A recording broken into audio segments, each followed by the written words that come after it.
Well, I'm David Rush, David John Rush, and I started an interest in sign making before I was 10. And I knew some sign men in town, and I kind of got some information from them, and I was enthralled by it all, and I thought I would try it. And at that time, of course, I didn't have the right equipment, the right brushes and so forth, so I did what I could with what I had, and it started to turn out pretty good, and I was gaining more and more information. The library was supplying me with books that would lead me to finding a place to buy the right materials, and so I did. I started making little signs for people in the neighborhood, and one of those people was the wife of the chief of police, and he was kind of a nice guy, and he asked me if I'd be interested in painting all the signs around town that said no parking and so forth. And I said, well, how many do you have? He said, well, there's probably about 250. I said, wow. So I started to walk around, and then I figured I better take my bicycle and ride around and look where all these signs were. And it wasn't bad. I needed a step ladder, and I needed a roller with white paint and a pan, and I could get them all painted white in one day. And then go back the next day and start putting the lettering on with a brush. And, well, when I found out they were going to pay me about $3 a sign, times almost 200 signs, that was a considerable amount of money for a 10-year-old guy. So I did it. And then that led to more and more, and then I found an apprenticeship. And that gentleman helped me a lot with materials and the right brushes and different things like that. And so I was kind of in a good place quick. My dad and my grandfather and 5 or 6 of my uncles all worked on the railroad, and the head train master just lived up the street from us, and most of the people in my neighborhood were engineers or conductors, and so they all knew me, and word traveled fast that I was available to re-letter a caboose or an engine that the numbers were fading or worn bad, the water tank car or whatever. So they started to find jobs for me to do up at Port Morris. And my grandfather was on the Washington line, and he lived in Washington. And then he started finding me jobs in Washington. And so, I didn't have a car. So I walked downtown and got on the train and went to Washington. And at the station, they had things for me to do. There was a lot of no trespassing, various signs like that, black and white signs that were pretty much on rough boards that the carpentry shop had made, and somebody slopped a couple of coats of white house paint on it, and so it was a little rough going, but they were happy with the results. So I continued, and it just got bigger and bigger and more, and then station signs came along. Every now and then somebody would need one of the real old station signs redone.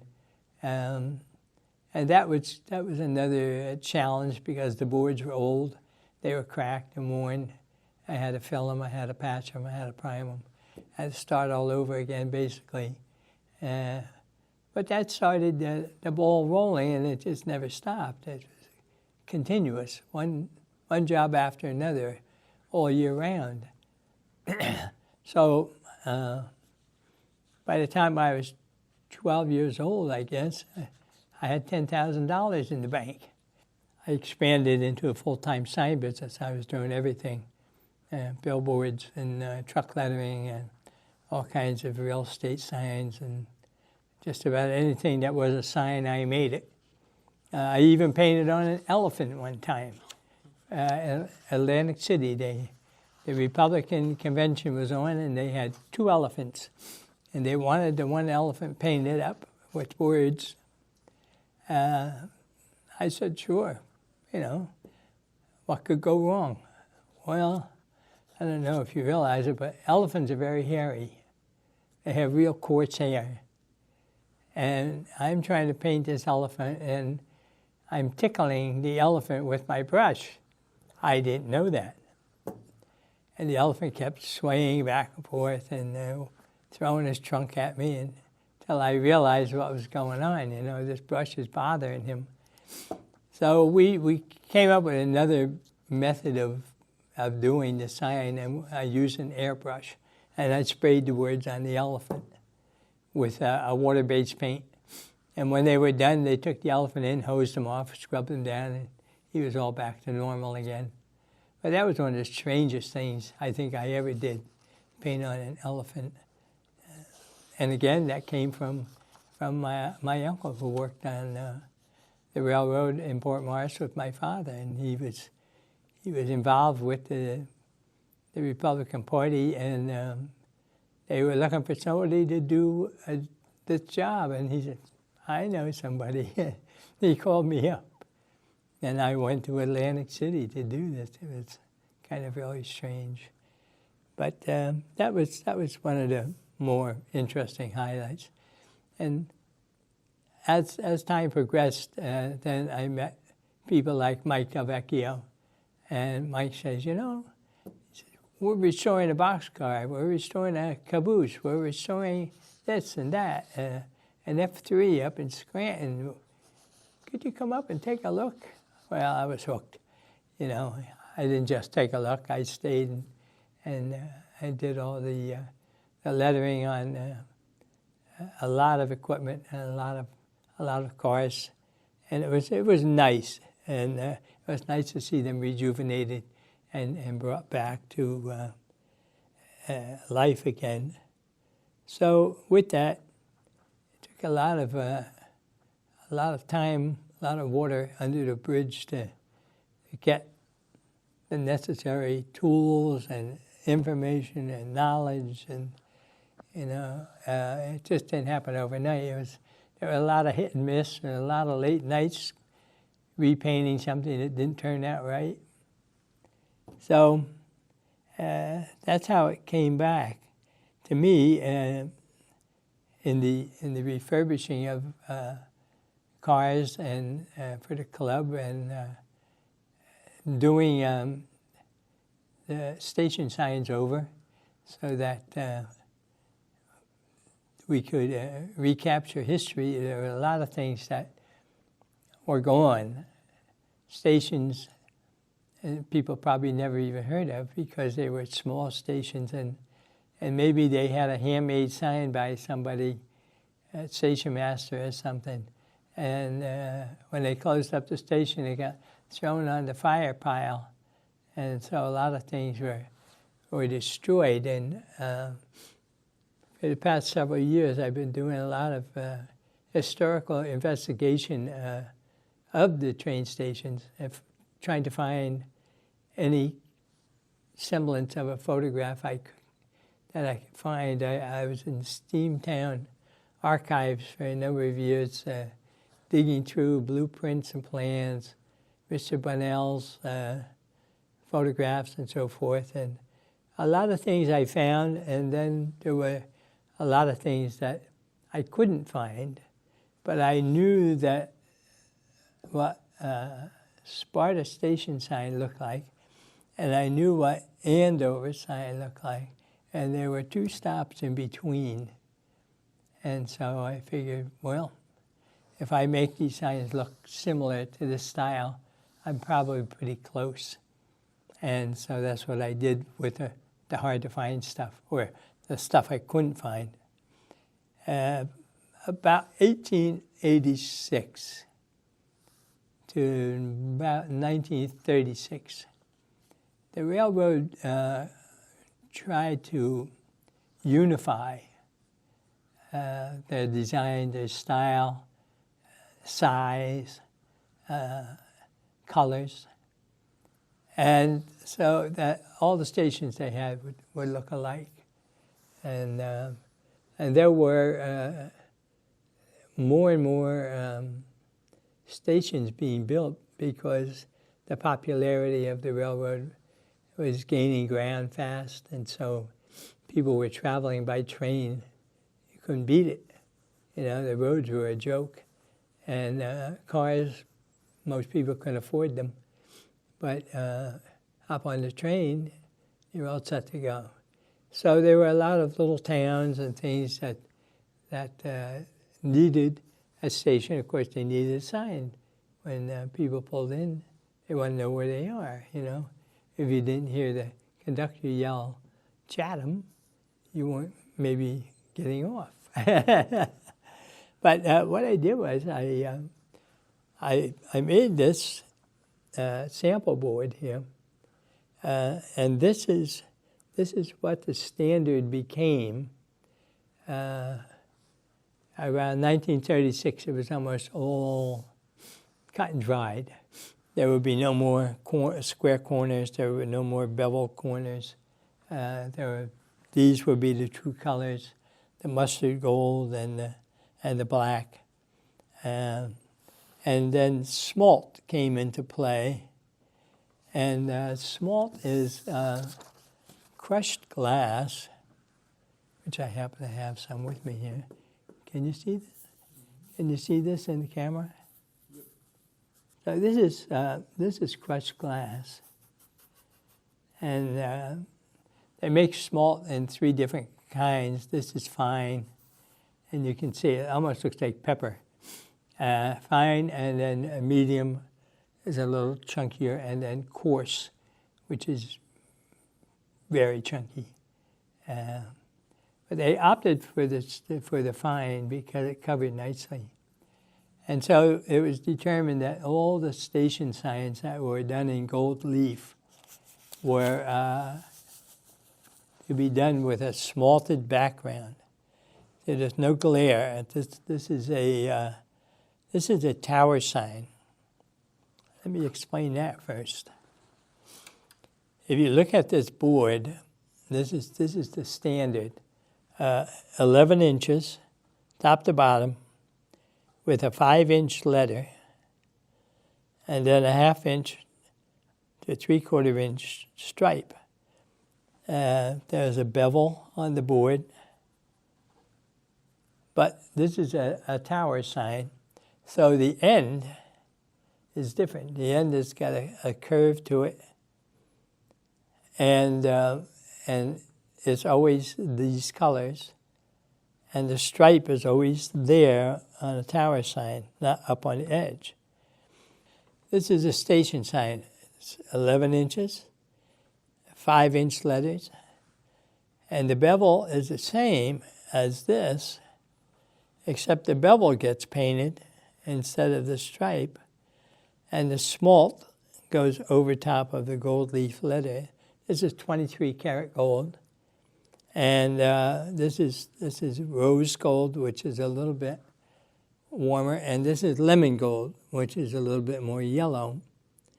And after the letter is put down and the gold is laid, then we paint around it with asphaltum, which is a very thick, almost like a tar-like substance, which we thin down a little bit with turpentine.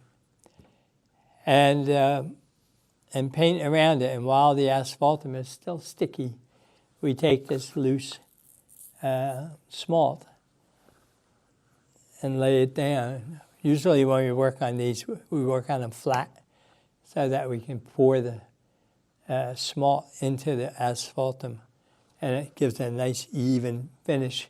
And when we're done, we bang it off, knock on the board, and it all falls down. And then we catch it and use the leftover for the next project. It's an inexpensive material, but very effective.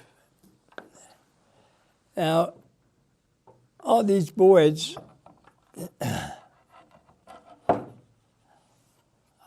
are put together with a brace.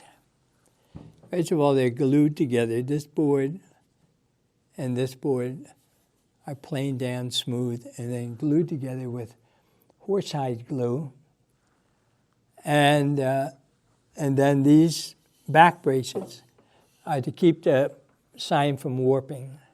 And there's one on one end about a foot away, and there's one on the other end. If it's a very, very long sign, you might find 3 or maybe 4 braces, which are glued down and screwed in. And then here we have a stamp on the back of the sign with the name of the station and the number of the station. That's a standard on all boards, all signboards for station signs. Not for tower signs, though. Tower signs, there's nothing there, just the curve that tells you it's a tower sign. Most of the signs were made out of pine, spruce, hard pine. This is what we call knotty pine, but it's really spruce. There's a lot of sap in there. It'll weather well. And, of course, it would be painted on the back. It would be painted black, usually. Even the tower signs were painted on the back to keep them from rotting from the back in. So I've had the pleasure of restoring some of the older signs, which were made of oak, which were probably 150 years old. And the signs are dried and cracked, but they're flat. And it was nice to be able to restore a sign back because of the condition, the preparation that I'd taken from the beginning. Let me just show you what I have here. This is a sign kit. In here, sign man would carry brushes, paint, gold leaf, everything that you could possibly need to create a sign. I'm just going to get up.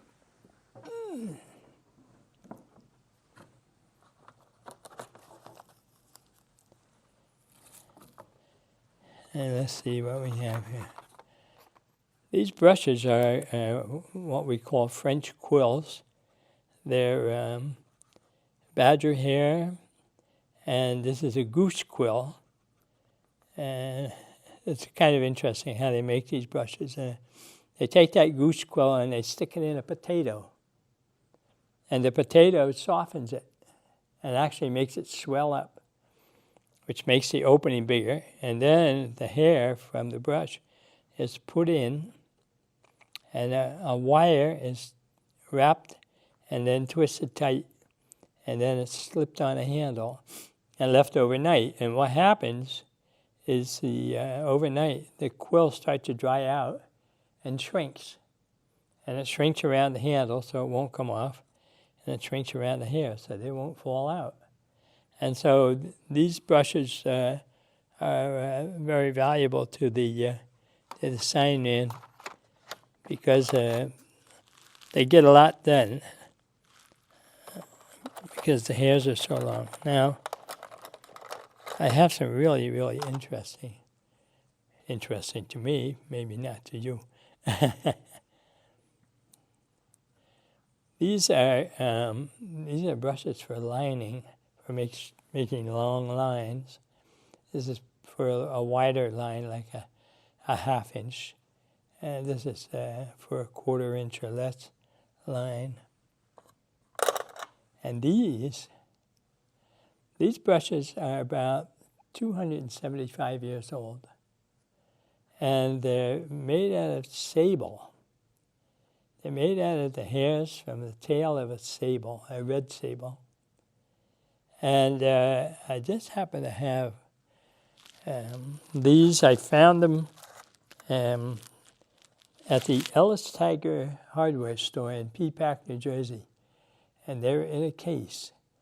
And nobody was even looking at them. And I said, oh, I got to buy those brushes. I know what they are.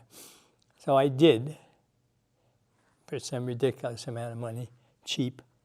And I've had them ever since. I have more in here. But they're kind of a real look back in time to see how things were done then with the old style brushes. And of course, this box, it opens up a little more even, and it's full of gold. I have about $4,000 worth of gold in this box. This is Swift gold. It's double X deep, and 500 leaves. There's 500 leaves of gold in here, which is equivalent to about $2,000. So I have, that's a small box. I have a large box. I have another large box. I have a really large box. I have some mohair. And when you put the gold down and it dries, you want to spin it and put that engine turn look on it. And that's what you do. You take that mohair pad and you just spin that gold down. I have another one that's velvet. And I have a screw in here. I put it in a drill. It spins it faster and it gives it's a lot more time saving than going like this for an hour or two.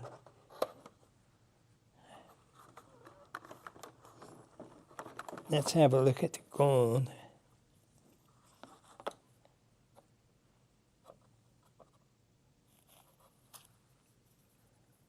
This is a piece of gold leaf. Gold leaf is beaten down to 3 1/millionths of an inch thick. It's 10 times thinner than a human hair. It's so thin that you can actually see through it. And you have to work with gold leaf. As you can see, it floats all over the place. You have to work with it where there's no wind blowing. And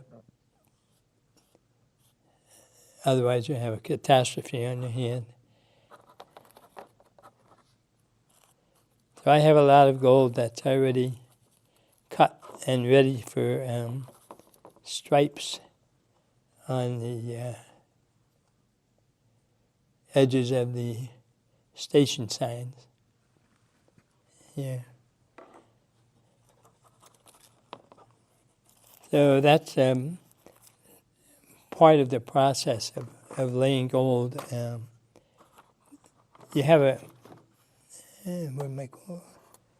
Oh, here.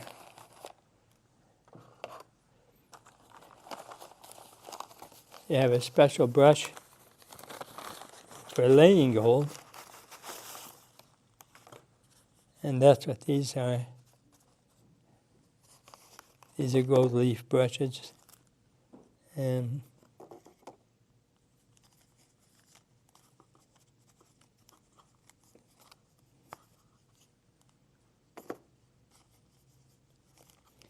these are made out of squirrel hair. And what you do is you take a little Vaseline and either rub it on your cheek or rub it in your hair or rub it on the back of your hand. And then you take the brush and you just wipe and get a little Vaseline on that. And what that does then contrary to most belief, most people think that it's static electricity, but it's not. It's you put it down. I don't have any oil on it, so I'm going to be out of luck here. You put it down on the gold, and then the gold adheres to that Vaseline. I don't know if there's enough on any of these to lift. No. Okay, they're dried out, so I can't do it. So that's what they're for. These are known as gilding tips, where you lift the gold up and tip it on whatever you're using.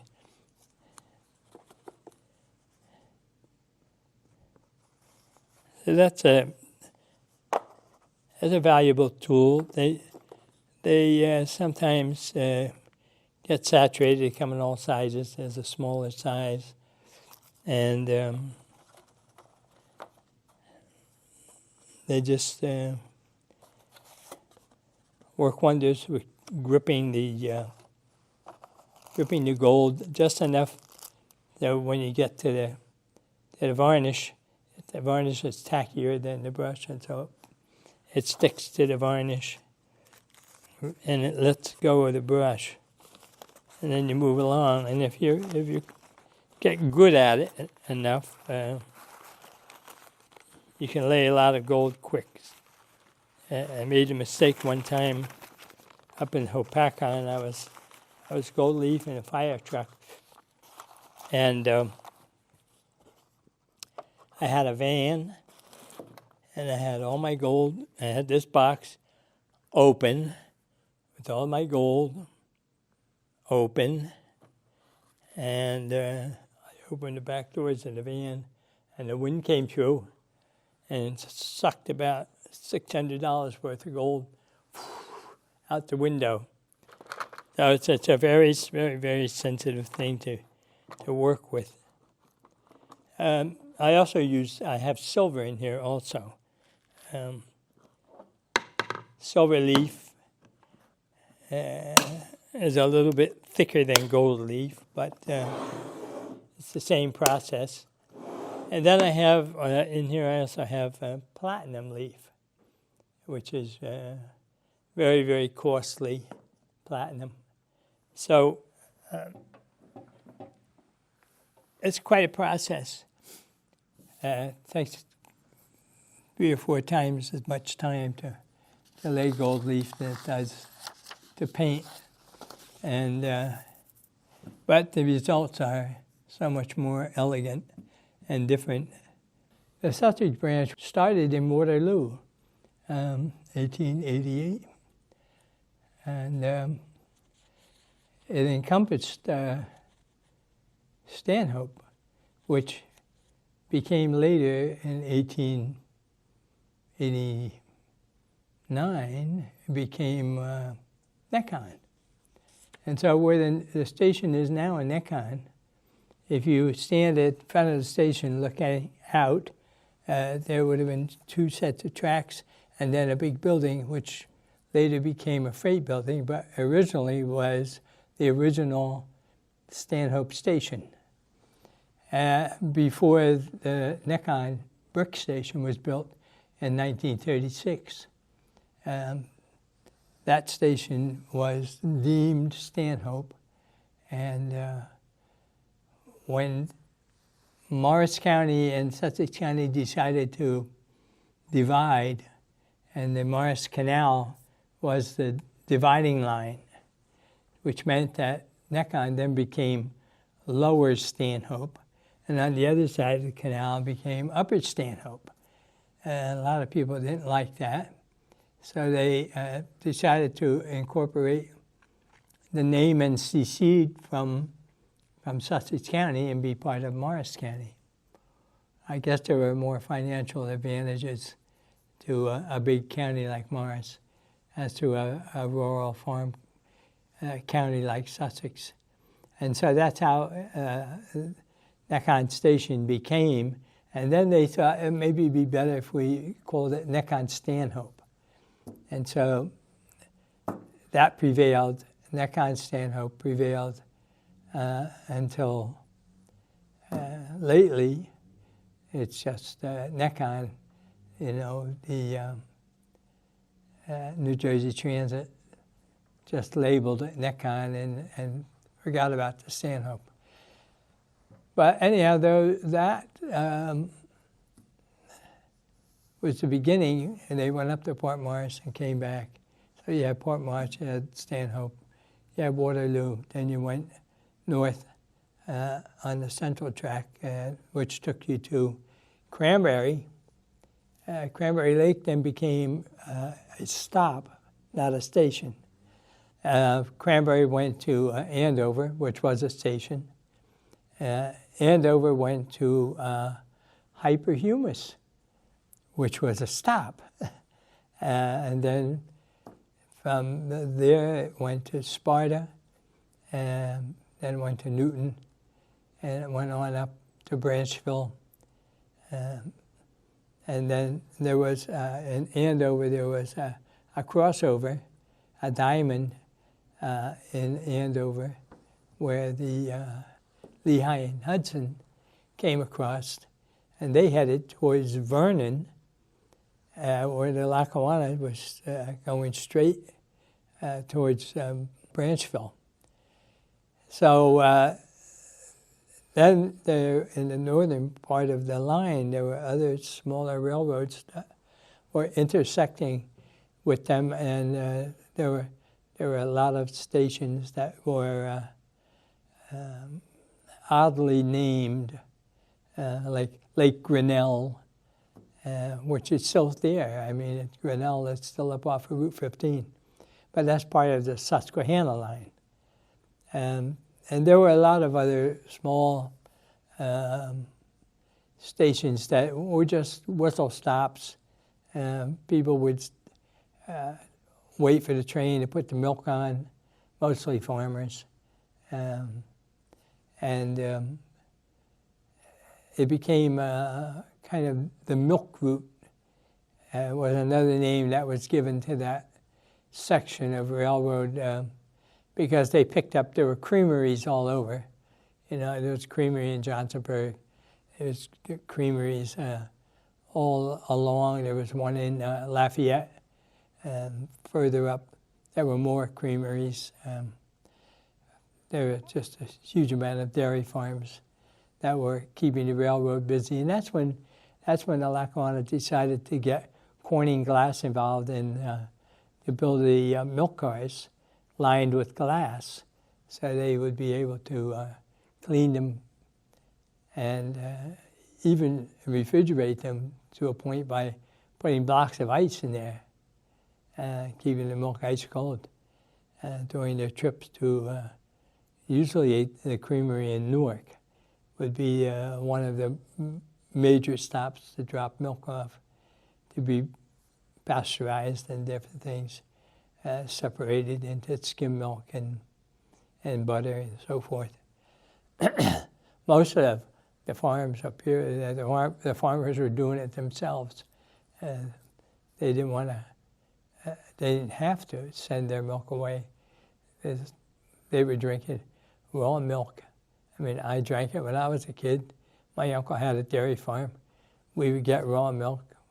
We would churn butter and make butter out of it, cottage cheese, different things like that. So with that, Sussex Railroad became a very important part of the Lackawanna, and because it serviced so much in that corridor of Sussex County, the farm corridor, let's call it.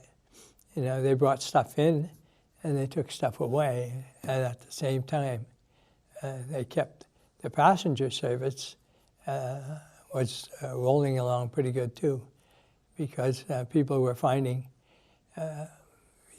you can't drive your tractor or your truck too far, especially on a road. So if we want to go see relatives or something, or another town, hop on the train, and away you go. It was a great thing. So it was very important, and I've been working on restoring that line now for a number of years, and I'm down to the end of it now, and I'll be able to finish it off in the next week or so. What the plan is, everything is in a big steel barn right now. What the plan is to turn it over to the county for an educational center. And it's right, hiking trails were the old roadbed. And so all the towns and all the names of the stations followed that roadbed, and now the roadbed leads everybody to past history. And so hikers and bikers and people who just want to drive up and get to the building and see it all, it's going to be a great thing. And it's right in the heartland of Sussex County, where all the farms were. And it'll be a great, what shall I call it? A great historical treasure for people who often wondered anything about the railroad coming to their backyard, Now you know where it came from, and now you can see what it looked like. And we have a number of things. We have a steam engine, and we have a lot of steam tractors, and a lot of other implements. We have a rail car, a speedo, and we have a pump car, a three-wheel pump car. Has an arm sticks out, and two wheels this way, and you pump the wooden handles to get it moving. And it's more like a track inspector's car. So that's a highlight for me, because it's something that I always wanted to do.